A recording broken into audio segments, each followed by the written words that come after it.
ఈ సినిమా చూసి నేర్చుకోండి. తెలుగు రాజమౌళితో సహా అందరు తేజతో సహా. కానీ మన తెలుగు ఇండస్ట్రీ ఇలాంటి సినిమాలు ఎందుకు తీస్తలేదు?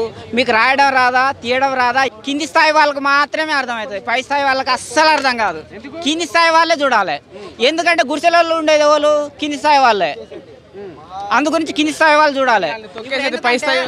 గుడిసె అక్కడ గుడిసెలు వేసుకొని ఉంటారు వయ్యా. అవి ఇంత యాల్వీగా గుడిసెలు వీళ్ళకెందుకు రాలే? మీరందరూ లేచిపోండి, మీకు భవనాలు కట్టేస్తామని చెప్పి ఆడబడుతున్నాయి, ఒకసారి ఆడ చూపించండి. అట్లాంటి గవర్నమెంట్ ఇళ్ళల్లో ఉంటారు. మరి అటు పరిస్థితి ఏంది? ఇప్పుడు డబుల్ బెడ్రూమ్ ఇండ్లు చూస్తున్నాం ఆంధ్రలో కానీ తెలంగాణలో కానీ.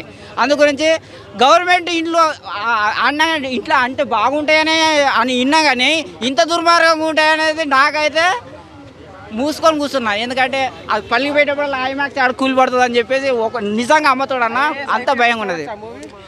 ఐఏఎస్ ఐపీఎస్ చూడాల్సిన అవసరం లేదు. ఎందుకంటే వాళ్ళకి తెలియనే ఈ సమస్య గురించే తెలియదు. ఊరా mass LKG UKG middle class 10th class fail అని కాదన్నా, కింది స్థాయి వాళ్ళకి మాత్రమే అర్థమయ్యే cinema. Super. I love you director, I love you hero, I love you director, I love you writer. కానీ మన తెలుగు ఇండస్ట్రీ ఇలాంటి సినిమాలు ఎందుకు తీస్తలేదు? మీకు రాయడం రాదా, తీయడం రాదా, యాక్షన్ చేయడం రాదా?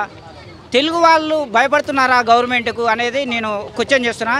దయచేసి నిజాన్ని నిర్భయంగా చెప్పడానికి మీరు భయపడకండి అనేది నేను. ఇట్లాంటి సినిమాలు కూడా నేర్చుకోండి. తెలుగు రాజమౌళితో సహా అందరు తేజతో సహా ప్రతి ఇండస్ట్రీలో ఉన్న ప్రతి డైరెక్టర్ కానీ, ప్రతి హీరో కానీ, ప్రతి రైటర్ కానీ ఇట్లా ఈ సినిమా చూడండి. ఈ సినిమా చూసి పేదవాళ్ళకు కూడా సహాయం చేసే విధంగా సినిమాలు తీసుకురండి. ఈ సినిమా చూసి నేర్చుకోండి.